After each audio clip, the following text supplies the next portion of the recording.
এপিসোডটা শুরু হয় জিয়ানকে দিয়ে, যে আজ কলেজে যাওয়ার জন্য নিজের প্যাকিং করছিল। ঠিক তখনই জিয়াচির ফোন আসে। সে জিয়ানকে বলে দরজা খুলে দিতে। জিয়ান তখনই দরজা খুলে দিতে যায় এবং জিয়াচিকে নিজের রুমে নিয়ে আসে। এখানে জিয়াচি একবারে সকাল সকাল জিয়ানের বাসায় চলে এসেছে, যা ওর বাবা মায়ের কাছে একটু অস্বাভাবিক লাগতে পারে।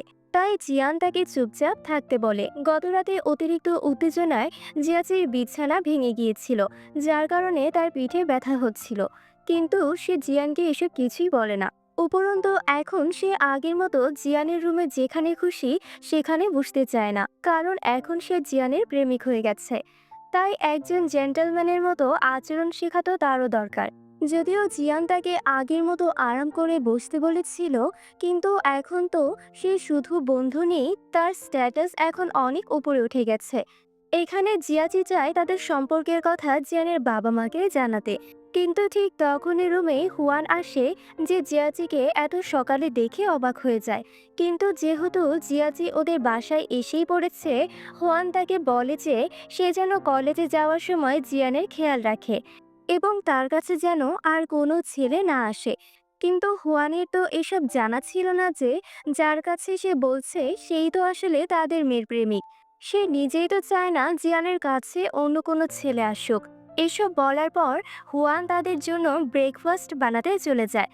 আর তার ব্যবহার দেখে জিয়ান আর জিয়াচি সিদ্ধান্ত নেয় যে তারা এখনই তাদের সম্পর্কের কথা প্যারেন্টসকে বলবে না।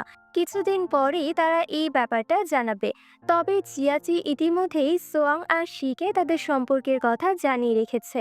সেদিনই তারা দুজন সোয়াং আর শির সঙ্গে দেখা করতে একটা কফি শপে যায়। বেসিক্যালি এটা ছিল তাদের একটা কাপল মিট।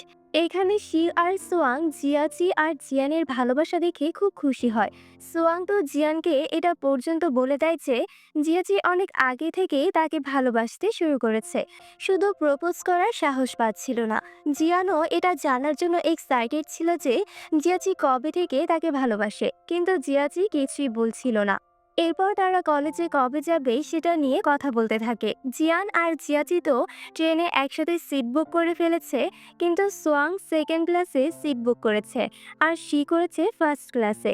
এখন শি চায় সোয়াং এর সঙ্গে বসে যেতে, তাই সে সোয়াং এর জন্য ফার্স্ট ক্লাসের টিকিট কাটতে চায়। সোয়াং তাকে এটা করতে মানা করে, কারণ সে চায় না শি তার জন্য এত খরচ করুক। কিন্তু শি কি আর সে কথা শুনবে? সে তো চায় শুধু সোয়াং এর সঙ্গে ট্রেনে সময় কাটাতে। এদিকে জিয়ান শিকে বেশি খরচ না করতে বলে, কারণ তার মা মেজর পরিবর্তনের জন্য তার কার্ড বন্ধ করে দিয়েছে। কিন্তু শির কোনো টেনশন ছিল না। সে নিজের কিছু ডিজাইনের ব্যাগ বিক্রি করে দিয়েছিল, যার থেকে তার ভালোই টাকা এসেছে। তাই সে কয়েকদিন আরামে সার্ভাইভ করতে পারবে। রাতে শির মা তার সঙ্গে কথা বলতে আসে। তিনি ইন্টারনেটে শির লেখা একটা গল্প পড়েছিলেন, যেটা তার খুব ভালো লেগেছিল। তবে যদি শিকে লেখকই হতে হয়, তাহলে তাকে সিরিয়াসলি এই বিষয়টা নিয়ে কাজ করতে হবে। তাকে ভালোভাবে রাইটিং শিখতে হবে। আর সেই জন্যই তিনি চান সে যেন লিটারেচার শেখার জন্য ক্যামব্রিজ ইউনিভার্সিটিতে যায়। সেখানে রাইটিংয়ের অনেক কিছু শেখার সুযোগ থাকবে। তার উপর বিদেশে পড়াশোনা করার লেখকদের খুব হাই ক্লাস ট্রিটমেন্ট দেওয়া হয়। না হলে সে লেখালেখি করে সামান্য টাকা রোজগার করতে পারবে। এদিকে শির মা আগেই জানতেন যে শির একজন বয়ফ্রেন্ড আছে, এতে তার কোনো সমস্যা নেই। কিন্তু যদি সে শুধু সম্পর্ক টিকিয়ে রাখার জন্য বিদেশে না যেতে চায়, তাহলে ভবিষ্যতে সে নিজেই আফসোস করবে। যদি সে একজন রেয়ার ছেলের প্রেমে পড়ে থাকে, তাহলে সে কখনো শির ক্যারিয়ার নষ্ট করে তাকে এখানে আটকে রাখবে না, বরং সে শিকে বিদেশে গিয়ে নিজের স্বপ্ন পূরণ করতে সাপোর্ট করবে। পরদিন জিয়াচি আর জিয়ান কলেজে পৌঁছায়। হোস্টেলে যাওয়ার আগে তারা দুজন ঠিক করেছিল যে তাদের কলেজ বন্ধুদের তারা নিজেদের সম্পর্ক বলবে না। ঠিক তখনই ফ্যানলি আর ফ্যানি সেখানে এসে যায়। এখানে ফ্যানলি নিজের বাড়ি থেকে অনেক কিছু এনেছিল এবং সে চায় যে তাদের রুমে হটপট পার্টি হোক।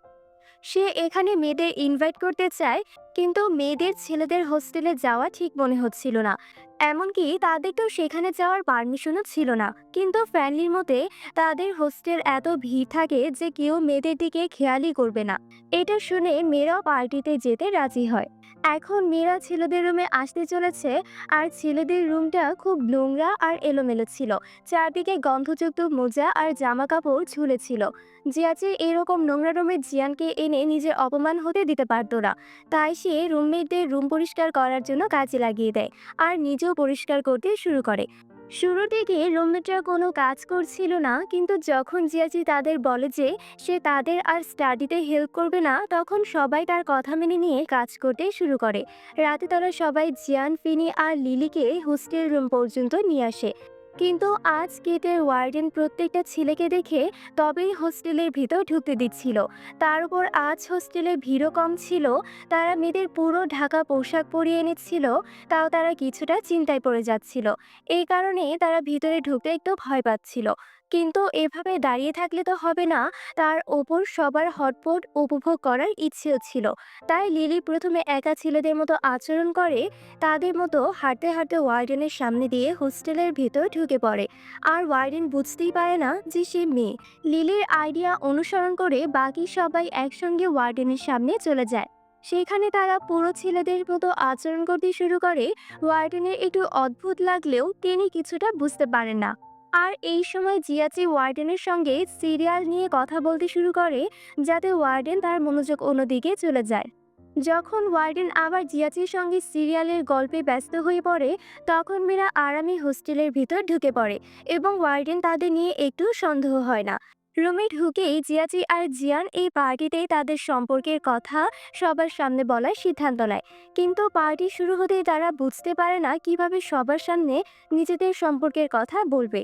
তারা কাপড়ের মতো একে অপরের খাবার খাইয়ে তাদের বন্ধুদের একটা ইঙ্গিত দেওয়ার চেষ্টা করে, কিন্তু কেউই তাদের দিকে ঠিকভাবে খেয়াল করে না। শেষমেশ জিয়াচি নিজে উঠে দাঁড়িয়ে তাদের সম্পর্কের কথা বলার চেষ্টা করে, কিন্তু কেউই তার কথা বিশ্বাস করে না। তাদের মতে জিয়াচির পছন্দ ম্যাচিওর ধরনের মেয়েরা, আর জিয়ানের পছন্দ বস টাইপ ডমিনেটিং ছেলে। কিন্তু এইসব কিছুই সত্য ছিল না। তারা শুধু মজা করে আগেই বন্ধুদের সব বলেছিল। তাদের মধ্যে এই নিয়ে ঝগড়া চলছিল। তখনই পুরো হোস্টেলের লাইট জ্বলে যায়, কারণ তারা হাই ভোল্টেজের ইলেকট্রিক গ্যাস চালু রেখেছিল। আর তখনই ওয়ার্ডেন রুম চেক করার জন্য তাদের দরজায় নক করতে শুরু করে। তখন সবাই তাড়াতাড়ি খাবারগুলো লুকিয়ে ফেলে এবং মেয়েদের নিজেদের সঙ্গে কম্বলের ভিতরে লুকিয়ে ফেলে। যখন ওয়ার্ডেন রুমে ঢোকেন, তখন মেয়েরা এমনভাবে আচরণ করে যেন তারা সবাই ঘুমাচ্ছে। রুমটা একটু একটু করে চেক করার পর যখন ওয়ার্ডেন কিছুই খুঁজে পান না, তখন তিনি সেখান থেকে চলে যান। এই সময় আমাদের জানানো হয় লিলি আর হেমো অনেকদিন ধরেই ফেক আইডি দিয়ে একে অপরকে মেসেজে ফ্লার্ট করছিল, কিন্তু তারা কেউই জানতো না যে তারা একে অপরের সাথে ফেক আইডি দিয়ে কথা বলছে। তবে হেমো এই ব্যাপারটা জেনে যায়, কিন্তু লিলি জানতো না যে যার সাথে সে কথা বলছে সে আসলেই হেমো ছিল। পরের দিন জিয়ান আর জিয়াচি এক ক্যাফে শপে বসে গতরাতের ঘটনা নিয়ে কথা বলতে শুরু করে। তারা বলে গতরাতে ওয়ার্ডেন আরেকজনের রুমে হাই ভোল্টেজের ইলেকট্রিক অ্যাপ্লায়েন্স ধরেছিলেন, তাই ওয়ার্ডেন কোনোভাবেই জানতে পারবেন না যে এই ঘটনার পেছনে তাদের হাত ছিল। আর তারা হোস্টেলে মেয়েদের এনেছিল, তা ওয়ার্ডেন জানতে পারবে না। তবে জিয়াচি আর জিয়ান খুব ইচ্ছে করছিল তাদের সব বন্ধুদের তাদের সম্পর্কের কথা জানাতে।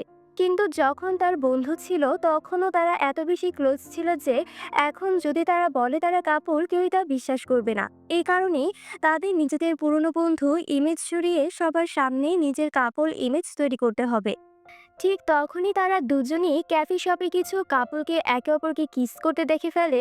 আর সেটা দেখে দুজনেই একটু অস্বস্তি বোধ করে। জিয়ান জনসমক্ষে এসব করতে চায় না, কিন্তু জিয়াচির খুব ইচ্ছে হচ্ছিল তাকে কিস করার। তাই সে জিয়ানকে প্রাইভেটলি দেখা করতে বলে। তখন জিয়ান লজ্জা পেয়ে তাকে বলে পরে এ নিয়ে কথা বলবে। পরের দিন তারা দুজন স্পোর্টস ক্লাবের অফিসে দেখা করার সিদ্ধান্ত নেয়। দেখা করার আগে জিয়াচি ভালোভাবে রেডি হয় আর জিয়ান মেকআপ করে সুন্দরভাবে প্রস্তুত হয়। তারা দুজনেই দেখা করার আগে ইন্টারনেটে কিস করার টিপস দেখেছিল। কিছুক্ষণ পর জিয়ান স্পোর্টস ক্লাবের অফিসে জিয়াচির সঙ্গে দেখা করতে আসে। দেখা হওয়া মাত্রই জিয়াচি তাকে একটা গোলাপ ফুল উপহার দেয়। পাশের টেবিলে জিয়াচি কিছু বাদাম দিয়ে লাভ শব্দ সাজিয়ে রেখেছিল। জিয়ান সেগুলো খেতে যাচ্ছিল, কিন্তু তখনই জিয়াচি তাকে থামিয়ে সেই ভালোবাসার শব্দটি দেখায়। জিয়াচি তার জন্য যে এফোর্টস করেছে সেগুলো জিয়ানের খুবই ভালো লাগে। তারপর তারা দুজন একে অপরকে কিস করার সিদ্ধান্ত নেয়, কিন্তু জিয়ানের মনে হচ্ছিল একদম ঠিকমতো কিস করতে হবে। তাই সে আলমারির পাশে গিয়ে জিয়াচিকে বলে যে সে যেন মুভির মতো তাকে কিস করে। জিয়ান জিয়াচিকে একটা ডেমো দেয় কিভাবে তাকে ধরে রাখতে হবে আর কিভাবে কিস শুরু করতে হবে। কিন্তু যখন জিয়াচি কিস করতে যায় তখনই জিয়ানের হাসি চলে আসে। আর কোনো রকমে এবার জিয়ান নিজের হাসি থামানোর চেষ্টা করে। কিন্তু ঠিক যখন তাদের কিস করার মুহূর্ত আসছিল, তখনই রুমের ভেতর ফ্যানলি ঢুকে পড়ে। তখন তারা দুজন ফ্যানলির সামনে একটা কাজ করার ভান করে। ফ্যানলি তাদের কিছু না বলে জিয়াচি যে বাদাম নিয়ে সাজানো ডেকোরেশন করেছিল, সেই বাদামগুলো খাওয়ার জন্য নিয়ে চলে যায়। ফ্যানলির কারণে তাদের পুরো রোমান্টিক প্ল্যানটাই নষ্ট হয়ে যায়।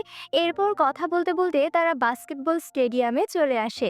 এখানে জিয়ান জিয়াচিকে জিজ্ঞাসা করে সে কখন থেকে তাকে ভালোবাসতে শুরু করেছিল। জিয়াচির মতে যখন সে প্রথমবারের মতো কলেজে জিয়ানকে দেখেছিল, তখনই জিয়ানকে তার খুব ভালো লেগেছিল। তারপর ধীরে ধীরে একসাথে সময় কাটাতে কাটাতে সে জিয়ানকে ভালোবাসতে শুরু করে। তখন সে নিজেই বুঝতে পারছিল না তার অনুভূতি কি। অন্যদিকে জিয়ান বলে ট্রিপের সময় যখন সে জিয়াচির হাত ধরেছিল, তখন থেকেই সে তাকে ভালোবাসতে শুরু করে। ঠিক তখনই সে নিজের অনুভূতি বুঝে ফেলে, যদিও সে তখন জিয়াচিকে মিথ্যে বলেছিল যে স্বপ্নে জিয়াচি তার হাত ধরেছিল। এইসব কথা নিয়ে তাদের মধ্যে একটু নকঝোক শুরু হয়। ঠিক তখনই জিয়াচি জিয়ানকে নিজের কাছে টেনে নেয় আর স্টেডিয়ামের লাইট নিভে যায়। এই রোমান্টিক পরিবেশে দুজন একে অপরের আরও কাছাকাছি আসে এবং তাদের মাঝে একটা মিষ্টি কিস বিনিময় হয়। ঠিক তখনই তাদের বন্ধুরা সেখানে এসে তাদের জন্য চিয়ার আপ করে।